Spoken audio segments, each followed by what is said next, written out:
பெருமையை தலை தூக்கி நிறுத்திக் கொண்டிருப்பவர், விவசாயிகளையும் தமிழ் மக்களையும் காக்க வந்த தலைவன், சிறந்த திரைப்பட இயக்குனர், நாம் தமிழர் கட்சியின் ஒருங்கிணைப்பாளர் மாண்புமிகு திரு செந்தமிழன் சீமான் அவர்களை புதுமையின் சக்தி என்ற தலைப்பில் பேச வருமாறு பெருமையுடன் மேடைக்கு அழைக்கின்றோம். ஒரு பெரிய கைத்தட்டலும் கொடுத்துடலாம்.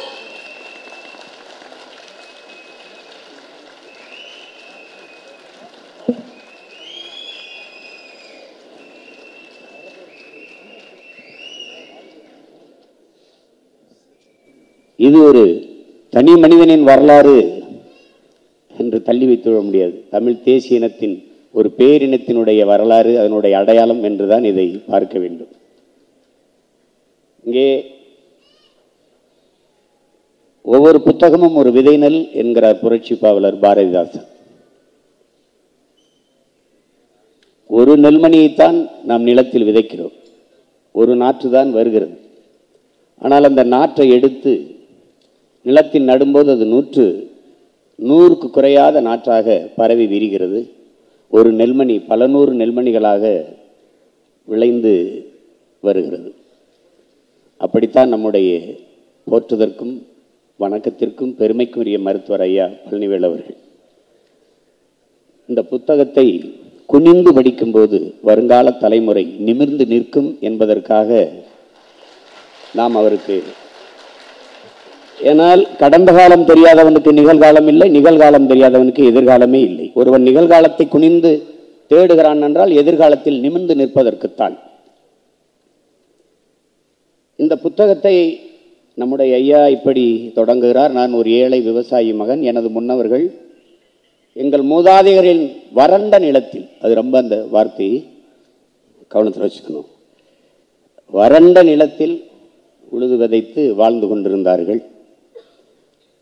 அவர்கள் எந்த வறுமையிலும் தன்னுடைய கிராமத்தை விட்டு வெளியேற வேண்டும் என்ற எண்ணமே அவர்களுக்கு இருந்ததில்லை. தூரதேசத்து மனிதர்களை அவர்கள் ஒருபோதும் சந்தித்ததில்லை. பேசுகிற தாய்மொழி தவிர பிறமொழி அவர்கள் அறிந்ததில்லை. அந்த வழியில் வந்தவன் நான். ஆனால் நான் மேலும் மேலும் உயரே செல்ல வேண்டும் என்ற தாகத்தில் என்னுடைய கிராமத்தை விட்டு வெளியேறினேன், என்னுடைய நாட்டை விட்டும் வெளியேறினேன். அங்கே உலகெங்கும் நடந்த பல்வேறு மாநாடுகள், கருத்தரங்குகள் எனக்கு ஒரு புதிய உலகத்தை பார்ப்பதற்கான மகத்தான ஜன்னலை திறந்து விட்டது. அதன் மூலமாக ஒரு தொடுவானத்தை, அழகான தொடுவானத்தை நான் பார்த்தேன் என்று சொல்கிறார். அதிலிருந்து தான் இந்த புத்தகத்தின் வாசல் திறக்கிறது. அதிலே வாழ்த்துறை தந்த பெருமக்கள், வேரி சால்கி என்கிற ஒரு பெருந்தகை மருத்துவ பெருமகன் நம்முடைய ஐயா பற்றி குறிப்பிடுகிற போது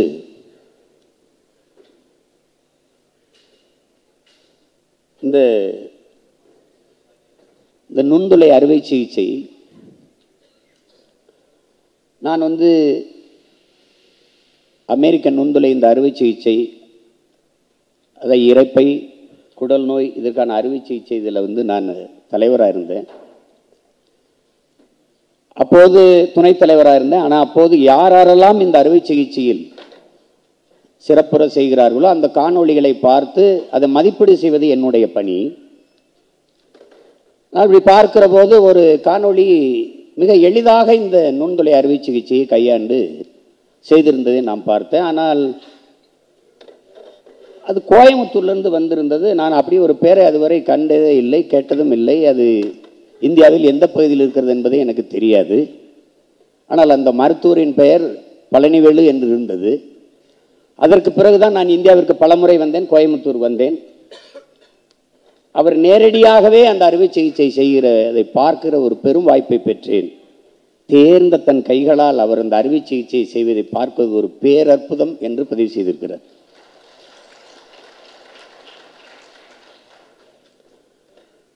அதற்கு பிறகு VN ஸ்ரீகண்டே என்கிற அவர் ஒரு மருத்துவ மேதை, ஒரு ஓட்டப்பந்தய வீரன். அவன் முதல்ல நல்ல நடைப்பயிற்சி செய்யணும், உடலை தகுதிப்படுத்திக்கணும். பிறகு 100 மீட்டர் ஓடும்போது ஒரு புலிப்பாய்ச்சல் போல ஓடணும். பிறகு தொடர் ஓட்டம், மாரத்தான் ஓட்டம், நீண்ட தூர ஓட்டம் ஓடும்போது அதற்கு தன் திறனை, தன் ஆற்றலை முழுமையாக செலவத்தி விடாமல் தேக்கி வைத்து ஓடணும். அது ஒரு அறுவை சிகிச்சை நிபுணருக்கு தேவையான அத்தனையும், அது அத்தனையும் மருத்துவர் பழனிவேல் அவர்களிடத்திலே இருந்தது என்கிறார். 1982 கர்நாடகா நடந்த கருத்தரங்கில் இந்த நுண்துளை அறுவை சிகிச்சை, லேப்ரோஸ்கோபி, இதை பற்றி அறுவை சிகிச்சையை ஒருத்தர் பேசினார். இது ரொம்ப ஆபத்தான நவீன முறை, இதை தேவையில்லாமல் பரப்புரை செய்து கொண்டிருக்கிறாருங்கிற கடும் கண்டனம் அங்கே எழுந்தது. ஆனால் இது நிகழ்ந்து சரியாக 10 ஆண்டுகளில் அறுவை சிகிச்சை உலகத்தையே பெரும் தாக்கத்தை தன்வயப்படுத்தி கொண்டிருந்தது. இந்த லேப்ரோஸ்கோபி, இந்த நுண்துளை அறுவை சிகிச்சை முறை தன்வயப்படுத்திருச்சு உலகத்தை. அப்போது அவர் அதே தான் சொல்றார். நான் பல அறுவை சிகிச்சை இதுகளை பார்க்கும்போது எனக்கு தெரியாதப்போ ஒரு துடிப்பு மிக்க ஒரு இளைஞன் இந்த அறுவை சிகிச்சை முறையில் தென்னிந்தியாவிலிருந்து கோயம்புத்தூர்லேருந்து ஒரு அசாத்திய சாதனையை படைத்து உலகத்தையே தன் பக்கம் திருப்புகிற அளவுக்கு ஒரு தாக்கத்தை ஏற்படுத்துவான் என்று நான் அப்போது கனவிலும் நினைக்கலைங்கிறார். அது நம்முடைய ஐயா மருத்துவர் பழனிவேல் அவர்கள் தான். நம்முடைய தமிழ் அறிவியலின் அடையாளங்களாக இருக்கிற ஐயா அப்துல் கலாம், ஐயா மயில்சாமி அண்ணாதுரை போன்றவர்கள். ஐயா மயில்சாமி அண்ணாதுரை சந்திராயன் திட்டக்குழுவினுடைய இயக்குனர், திட்டத்தினுடைய இயக்குனர். அவர் சொல்கிறாங்க, அவருடைய இந்த நூல் என்பது வருங்கால தலைமுறை வாசித்து நேசித்து ஒரு வழித்தடமாக, ஒரு வாழ்க்கையின் உதாரணமாக வைத்துக் கொள்ளக்கூடிய ஒன்று. நாள்தோறும் கற்பது, புதிதாக கண்டுபிடிக்க வேண்டும் என்கிற பேரார்வம்,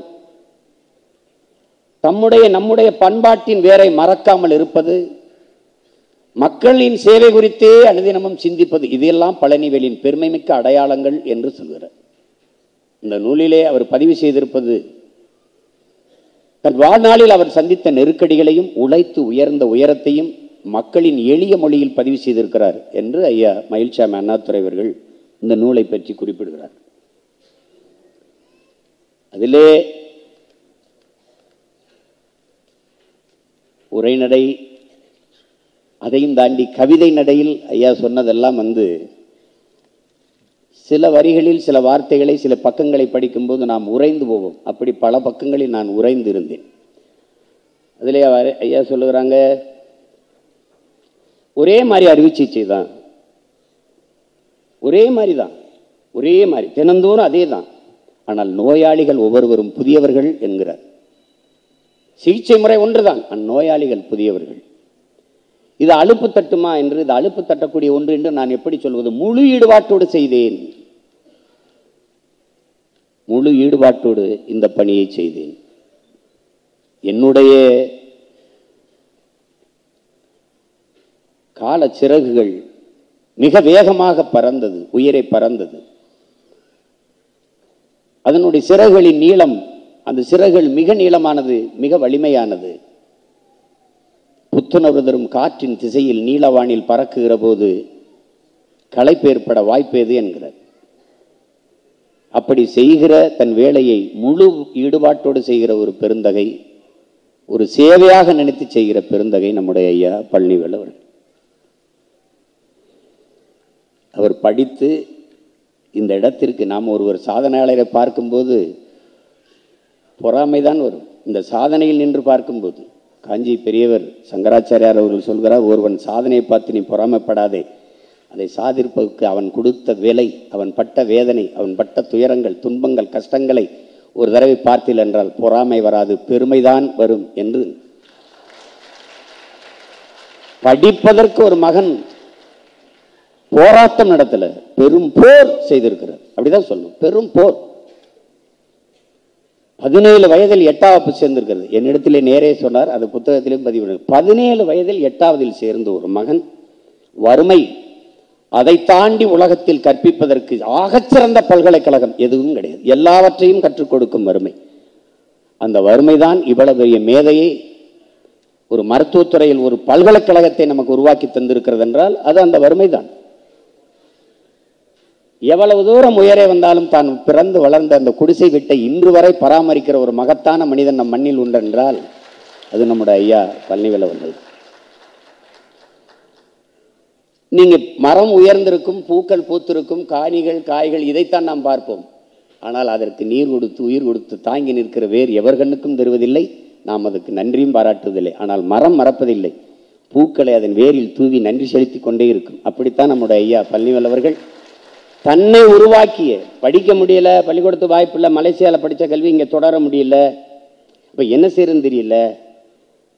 அந்த நேரத்தில் வையாபுரிங்கிற ஒரு ஆசிரியர், அது நல்வாய்ப்புன்னு சொல்கிறது, அதிர்ஷ்டம்ங்கிறாங்க, நம்ம நல்வாய்ப்புங்கிறோம், எதிர்பாராத நல்வாய்ப்பு. திடீர்னு நீங்கள் வா, அது ஒருத்தன் இடைநிறுத்தம் செஞ்சுட்டான், அந்த வாய்ப்பை உனக்கு தரலான்னு இருக்கேன், நீ படிக்கிறதுக்கு ரொம்ப ஆர்வமாக இருக்க, தினம் வந்து பள்ளிக்கூட வாசலில் நின்றுட்டு இருக்கியே, உனக்கு கொடுக்குறேன், நீ தொடரு, நீ நிறைய சாதிப்பாய், நான் நம்புகிறேன் அப்படின்னு சேர்த்துக்கிறாங்க. அதில் சிக்கல். சட்டப்படி மலேசிய கல்வி முறைக்கு நமக்கு நிறைய மாறுபாடு இருக்குது. அதை சொல்லாமல் சேர்த்தது குற்றம், சட்டப்படி தவறுனா அதையும் மீறி வையாபுரிங்கிற ஒரு மகத்தான மகன் இந்த மானுடனின் வாழ்க்கையில் ஒரு விளக்கை ஏற்றி வைக்கிறார், சேர்த்துக்கிறார்.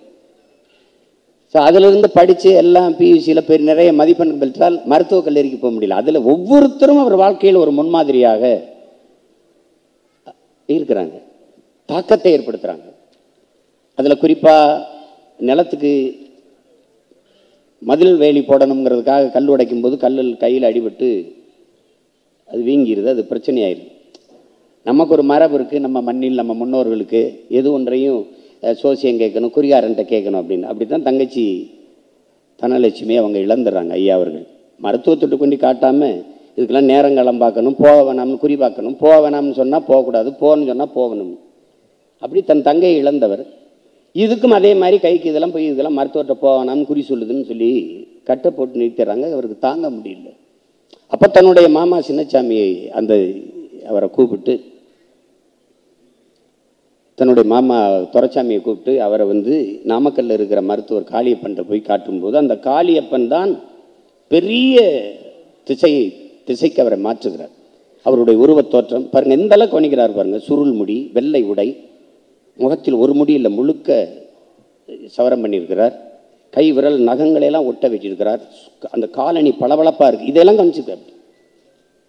அந்த கொஞ்ச நேரத்தில் அவ்வளவும் கவனித்து அவ்வளவும் தனக்குள் வாங்கி அந்த கழுத்தில் தொங்க விட்ட அந்த டெத்தாஸ்கோப் இதெல்லாம் பார்க்கும்போது இவரை மாதிரியே நாமும் ஒரு நாள் மருத்துவர் ஆகணுங்கிற அந்த கனவு அவருக்குள்ள வரும். அது ஒரு பெரிய தாக்கத்தை அவர்களை ஏற்படுத்துது. அதை பண்ண மருத்துவ கனவு அது தெரியும் உங்களுக்கு. வந்து அவர் பெரும்பாடுபட்டிருக்காரு அதில் படிக்கிறதுக்கு. அதில் என்னென்ன கடைசியாக சிபாரிசுக்கு வந்து நிற்குது. மருத்துவக் கல்லூரியில் மதிப்பெண்ணை வச்சு தனக்கு கிடைச்சிருக்கும்னு நினச்சா சிபாரிசு அதில் தான் சேர்ந்து கொண்டிருக்கிறார்கள். தனக்கு சிபாரிசு பண்ண யாரும் இல்லை, ஏன்னா ஏழை, தனக்கு எந்த பின்பலமும் இல்லை, அரசியல் பின்பலமும் இல்லை, பொருளாதார வலிமையும் இல்லை, ஒன்றும் இல்லை. அப்போ என்ன செய்யலாம்னா தன்னுடைய மாமா துரைசாமி தான் மறுபடி போய் தேடுறாரு. அவரை போய் பார்க்கும்போது அவர் ஐயா சிலம்பொலி செல்லப்பன் அவர்களை சொல்கிறார், தமிழ் பேரறிஞர், அவர் உங்களுக்கு தெரியும். அது அவர் வந்து சொல்கிறார், நீ போய் மாரப்பக்கவுண்டர் போய் பாரு, அவர் விடுதலை போராட்ட ஈகி, அவரை போய் பார்த்தா அவர் சொல்கிறாரு, நான் வயசாகி போச்சு, என்னை யார் மதிப்பா, நான் யாரை போய் பார்க்குறதுன்னு அவர் சொல்கிறார். இருந்தாலும் அவர் சரி வா பாப்பம் என்று கூட்டிகிட்டு போய் சந்திக்கிறாங்க. அவர் சந்திக்கும்போது அவர் விடுதலை போராட்ட ஈங்கிறனால அன்றைய சுகாதாரத்துறை அமைச்சராக இருக்கிற நம்ம ஐயா பேராசிரியர் அன்பழகன் அவர்களை போய் சந்திக்கிறாங்க. அவர் நீ இந்த என்சிசி என்எஸ்எஸ் இதில் எல்லாம் சான்றிதழ் வச்சுருக்கியான்னு கேட்குறாரு. அப்போ அந்த ஐயா மாரப்பக்கவுண்டர் இவர் தான் சொல்கிறார், இல்லைல்ல அவன் வந்து இந்த இல்லை வேலங்காட்டு ராமசாமி அவர் தான் கூட்டிகிட்டு போகிறார், அவர் தான் தியாகி. அவர் கூட்டிகிட்டு போய் என்ன சொல்கிறார், இல்லை அவன் சிற்றூரிலிருந்து படித்தவன், அதனால் படிப்பை தவிர வேறு எதுலையும் கவனம் செலுத்த முடியல, அதனால் இந்த மாதிரி கூடுதல் தகுதி சான்றிதழ் அவன்கிட்ட இல்லைன்றாள். சரி நான் பார்க்குறேன்ட்டு எப்படியோ ஒரு வழியாக அவருக்கு வந்து சென்னை ஸ்டான்லி மருத்துவக் கல்லூரியில் படிக்க வாய்ப்பு கிடைச்சிருது. ஆனால் அப்பவும் அதில் எந்த மகிழ்ச்சியும் அவருக்கு இல்லை. ஏன்னா நான் படித்து பெற்ற மதிப்பெண்ணுக்கு கிடைக்காத இந்த வாய்ப்பு ஒரு மனிதன் முன்மொழிந்ததற்காக சிபாரிசுக்காக கிடைக்குதாங்கிற சினமும் ஆற்றம் தான் இருக்குது, ஆத்திரம் தான் இருக்குது, ஒழிய மகிழ்ச்சி இல்லை. படித்து மருத்துவராகி அங்கே ஒரு இது வருது. இப்போ இருக்கிற இந்த இரைப்பை குடல் நோய் இதற்கான அறுவை சிகிச்சை இன்னைக்கு லேப்ரோஸ்கோபி, இந்த நுண்துளை அறுவை சிகிச்சையில் உலக புகழ்பெற்ற மருத்துவராக நம்ம ஐயா இருக்கிறாருன்னா அதுக்கு ஒரு இடம் இருக்குது. அங்கே ஒருத்தர் வர்றாரு, மருத்துவர் ரங்கபாஷ்யம்ங்கிறவர். அவர் தான் அதில் மிகச்சிறந்த நிபுணராக இருக்கிறார், மேதையாக இருக்கிறார். அவர்கிட்ட இருந்து அழைப்பு வருது. இந்த மோகனவேலுங்கிற ஒருத்தர் கூப்பிட்டு இங்கே வா, நான் அவரை சந்திக்க வைக்கும்போது அவர் சொல்கிறாரு, நீ வந்து பழனிவேலு இப்போ இதுக்கான இந்த இது எனக்கிட்ட தான் வந்திருக்கு. அதனால் நீ இது உனக்கு ஆர்வம் இருக்குது, இல்லை நீ சேர்ந்து படித்தா நல்லா இருக்கும்னா நான் எப்போ சேரணும்னு சேர்ந்துடுறேன். அதனால் படித்த படிப்புக்கு வேலை செய்து கொண்டு இருக்கிற போது இப்போ திடீர்னு மேற்படிப்புனா அதுக்கு உரிய ஊதியம் கிடைக்காது. 325 ரூபா தான். அதை வச்சு குடும்பத்தை நடத்தணும். திருமணம் ஆயிடுச்சு. மாமனார் தனியாக ஒரு சிறு மருத்துவமனை கட்டித்தரேன், கிளினிக், அதிலிருந்து நீ பார்க்கணுங்கும்போது அது ஆர்வம் தான். ஆனாலும் அவன் சொல்கிறாரு, நீங்கள் இப்போ உங்களுக்கு என்ன முடிவு பண்ணிட்டீங்க, நீங்கள் படிக்கிறதுனா இதானால நான் படிக்க போகிறேன்னொன்னே, சரி நீங்கள் சரியானதான் செய்வீங்க போங்கன்னு. அந்த மாதிரி மாமனார் கிடைக்கிறது ரொம்ப அபூர்வம். நமக்கெல்லாம் அப்படி கிடைக்குமான்னு தெரியல. அதுக்கப்புறம் ஒரு இதில் மேதையாகி வர்றார் ஐயா. சாதனை என்று நான் பார்க்குறது, வாழ முடியாத தாய்நாட்டை விட்டு வெளியேறி மலாய்க்கு, அன்றைய மலாய் இன்றைய மலேசியா, நம் மக்களெல்லாம் அங்கே இருக்கிற ரப்பர் தோட்டத்தை உருவாக்கியவர்கள். கடும் உழைப்பை கொட்டி அந்த ரப்பர் தோட்டத்தில் கூலி தொழிலாளியாக போய் நம் மண்ணின் மக்கள் உழைக்கிறார்கள். அந்த கூலி தொழிலாக சின்னஞ்சிறுவனாக அந்த நிலத்திலே இறங்கிய ஒரு மகன், அந்த ஆங்கிலேயரிடத்திலே வெள்ளையருடைய ஆளுகையின் கீழே அடிமை கூலியாக வேலை பார்த்த ஒரு மகன், பிறகு அதே நாட்டில் புகழ்பெற்ற பெல்லாசி விருதை வாங்கி அதே மண்ணிலே வெள்ளைக்காரர்கள் கையிலே அவன் நாட்டிலேயே மருத்துவத்துறையில் சாதித்து பெல்லாசிப்புங்கிற விருதை வாங்குகிற அளவுக்கு உயர்ந்திருக்கிறான் என்றால் இதைவிட சாதனை என்ன இருக்க முடியும் என்பதை அறிவார்ந்த தமிழ் சமூக மக்கள் சிந்திச்சு பார்க்க. அதை வாங்கும்போது அவருக்கு ஒரு நினைவு வருது, இந்த விருதுக்கான விதை எங்கே இருக்குன்னா வையாபுரிங்கிற அந்த மாதிரி ஆசிரியர்கிட்ட தான் இருக்குதுன்னு அந்த ஆசிரியரை தேடி வந்து அவருடைய அன்பையும் மதிப்பையும் பரிமாறிக்கொள்கிறதெல்லாம் அதை படிக்கும்போது நெகிழாமல் நீங்கள் கடக்க முடியாது. ஒவ்வொரு மனிதனுக்குமான ஒரு முன்னுதாரணம். அதில் அந்த கூலியாக மலேசியாவில் வேலை செய்யும்போது ஒரு 4ஆம் வகுப்பு படிக்கிற சிறுவன். அப்போ எல்லாரும் வாரம் ஒரு முறை கூலி வாங்க போகணும்.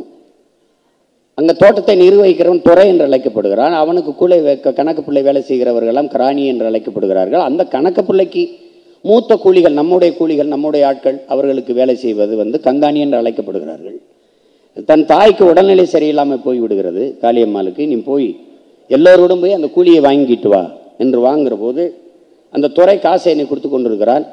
இவர் காலை விரித்து வைத்து பிறங்கை இடுப்பில் 2 கையும் வைத்துக்கொண்டு முறைத்தவனை பார்த்து கொண்டே நிற்கிறார். ஒரு சிறுவன் திமிராக இப்படி நிற்கிறானே என்று அவர் பார்க்குறார். அந்த வெள்ளைக்காரத்துறை காலை எழுறா, கையை எழுறா அப்படின்னு. அவர் எடுக்கலை, அப்படியே பார்த்தபடியே இருக்கிறாரு. அந்த நேரத்தில் ஒரு மின்னல் போல ஒரு சின்ன பின்னிகழ்வு, ஃப்ளாஷ்பேக்கு ஐயா பழனிவேல் அவர்கள் பார்வையில். அவங்க குடியிருக்கிற பக்கத்தில் தான் அவருடைய குடியிருப்பு இருக்குது, அந்த துறையோடது. அவள் அப்பப்போ இந்த தீபாவளி கோயில் திருவிழாக்கெல்லாம் சில்லறை காசுகளை அள்ளி வீசுவது அவனுடைய வழக்கம், அவனுடைய பொழுதுபோக்கு. அந்த சிறுவர்கள் எல்லாம் பாய்ந்து ஒருவர் இழுத்து கொண்டு புழுதிகளை பிறண்டு எடுக்கிறது வழக்கம். அந்த இடத்துல ஒரு சிறுவன் யோசிக்கிறான், அப்படி பார்க்குறான், இவன் எதுக்கு இந்த காசை வீசி எறியணும், அதையே இந்த குழந்தையெல்லாம் புழுதியில் பிறண்டு எடுக்கணும், அடித்து பிடிச்சிட்டு எடுக்கணும், ஏன் அவன் மரியாதையாக கண்ணியமாக கையில் கொடுக்கலாமே, இவன் அதை செய்யலை அப்படிங்கிற கேள்வி எழுது. அந்த கேள்வி, அந்த கோபம் அப்படியே அந்த வெள்ளைக்காரத்துறைக்கு, நீ என்ன பெரிய இவனாடா, இது ஒன்றும் கோயில் திருவிழாமில்ல, நீ காசு ஒன்றும் விட்டேறியில்ல, இது எங்கள் அம்மாவுடைய உழைப்புக்கான கூலி, அதை கேட்கறதுனால அவனுக்கு கை கட்டி கூனி குறுக்கி நிற்கணும், இப்படி தான்டா நிற்பேன்னு இடுப்புலேருந்து கை எடுக்கல. இந்த திமிர், இந்த நிமிர்வு, இது எங்கிருந்து வருது? எங்கிருந்து வருது? பரம்பரை மரபின் நீட்சி, பரம்பரை ரத்தம். ஹைதர் அலி மைசூரை தலைமையிடமாக கொண்டு ஆளுகிற போது இங்கே இருந்து கப்பம் வசூலித்துக் கொண்டு போகிறார்கள். கப்பம் வசூலித்துக் கொண்டு போறவர்கள் நம்மவர்கள் தான், நம்முடைய வீரர்கள் தான். குதிரைகளை போய்கொண்டிருக்கும் போது ஒரு சிறுவன் வருகிறான், இளம் வயது சிறுவன், மீசை விட முளைக்கல, கூறுக்க மறிச்சு நிறுத்தி வாங்கின கப்பத்தை என்கிட்ட கொடுங்கிற, அடிச்சு பறிக்கிறார், சண்டையிட்டு தோகடிச்சு கப்பத்தை பறிக்கிறார், காசை கொடுறார். ஏன் நிலத்திலிருந்து என்னடா உனக்கு கப்பம் போறது அப்படி? ஏன் நாங்கள் இங்கே போய் மன்னர் கேட்டால் என்ன பதில் சொல்றது? போடா போய் சொல்றா, சென்னி மலைக்கும் சிவன் மலைக்கு இடையில சின்ன மலை பறித்து கொண்டேன்னு போய் சொல்றா.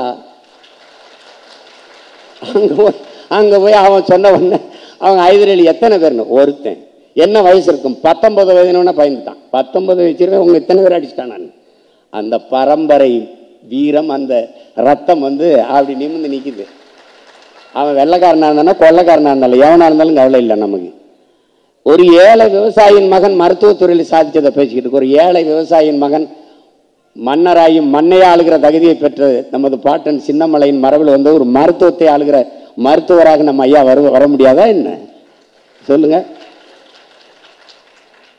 அதற்கு பிறகு அங்க அவருடைய ஆண்மை திறம் வீரம் இதையெல்லாம் நீங்க பார்க்க முடியும். திருப்பி கல்லூரியில் படிக்கும்போது சுற்றுலா நண்பர்களோட பேருந்தை ஓட்டுநர் வயது முதிர்ந்தவர் மெதுவாக செல்கிறார். ஒரு நிதானமான வேகத்தில் மித வேகத்தில் நண்பர்களுக்கெல்லாம் இவர் வேகமா போகணும்.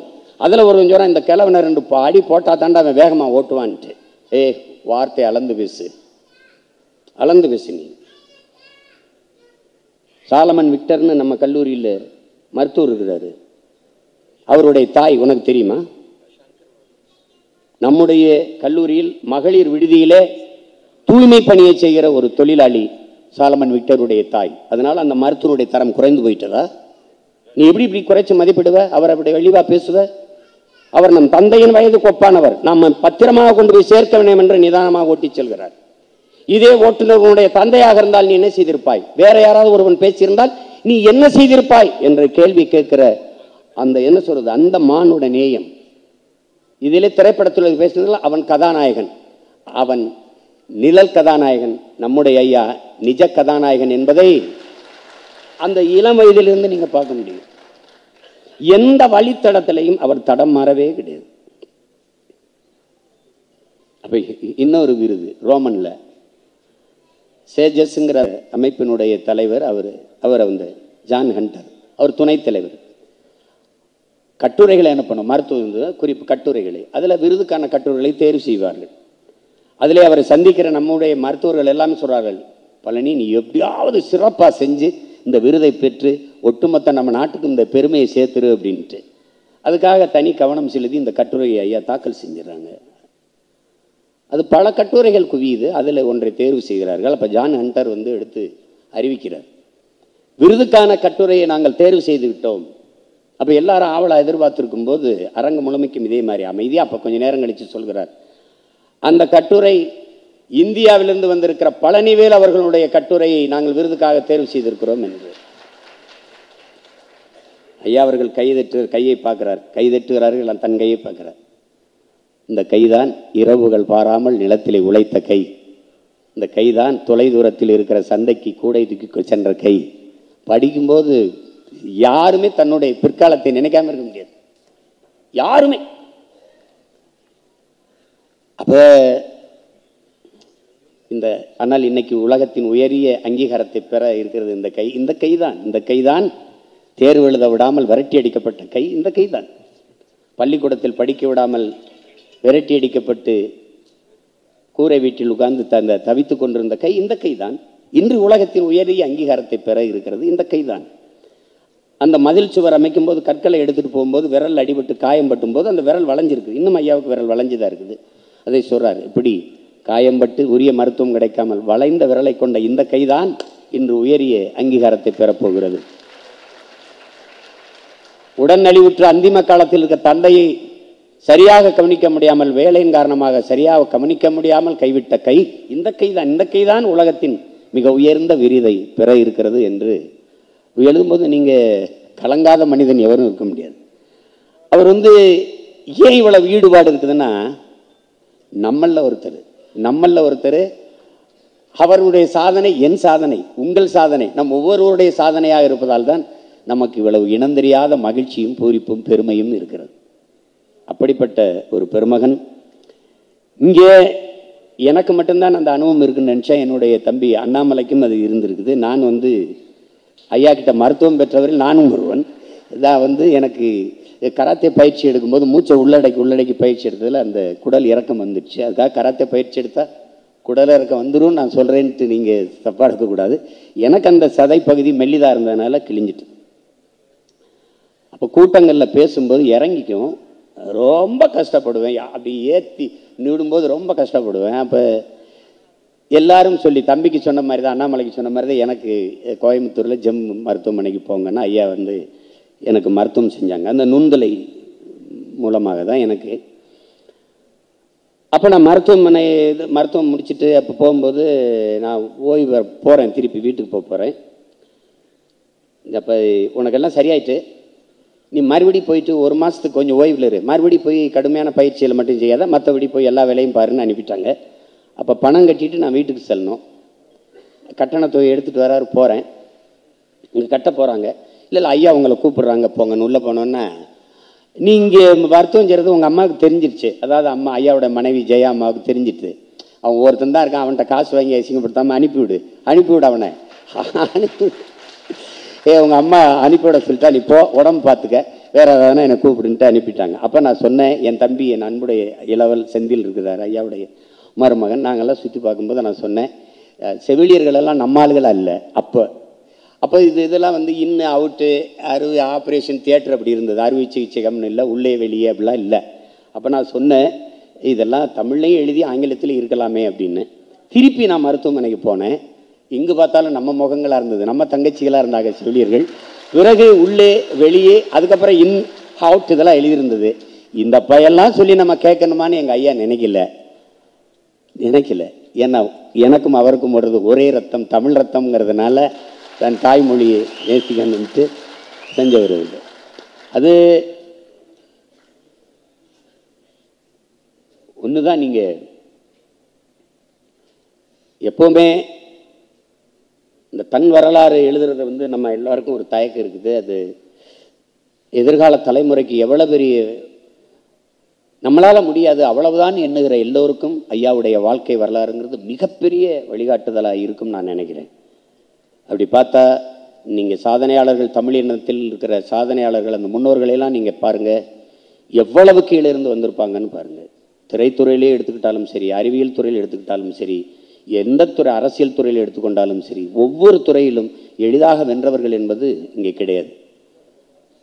அதனால் அலையில்லாத கடலால் நல்ல மாலுமியை உருவாக்க முடியாது, தடையில்லாத படைக்கு இங்கே ஒரு வேலையும் இல்லை. அப்படி நிறைய துன்ப துயரங்களை தாங்கி வென்று வந்த ஒரு மகத்தான மாமனிதனினுடைய நூலை நாம் கையில் வைத்திருக்கிறோம். சுவாசிப்பது போல வாசிப்பது இருக்க வேண்டும் என்கிறார்கள். தொட்டு பார்த்தால் அது காகிதம், தொடர்ந்து படித்தால் ஆயுதம். ஐயாவுடைய புத்தகத்தை தொடர்ந்து படிக்கணும். அதனால தான் கட்ஸ் அப்படிங்கிற பேரை அவர் வச்சுருக்காங்க. இன்றைக்கி ஆக பெரும் சாதனையாளர்கள் இந்த நூலை வெளியிடுகிறார்கள். வருங்கால தலைமுறைக்கு மிகச்சிறந்த வழிகாட்டியாக இந்த நூல் விளங்கும் என்பதில் துளியும் ஐயமில்லை. பெரும் மதிப்பிற்கும் போற்றுதற்கும் உரிய நம்முடைய ஐயா மருத்துவர் பழனிவேல் அவர்களுக்கு என்னுடைய அன்பும் வாழ்த்துக்களும். தொடரட்டும் உங்கள் பணி, சிறக்கட்டும் தமிழகம் இனி. நன்றி, வணக்கம். சிறப்புரையாற்றியதற்கு மிக்க நன்றிகள் சார். மீண்டும் ஒரு முறை ஒரு பெரிய கைத்தட்டல் வந்து கொடுத்துடலாம்.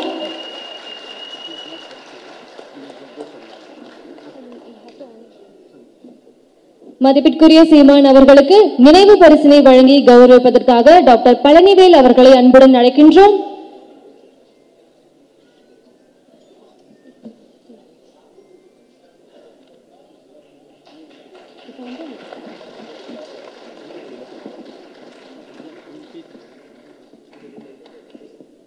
நிகழ்ச்சியில் அடுத்தபடியாக முன்னாள் மத்திய அமைச்சரும் பாமக கட்சி தலைவர்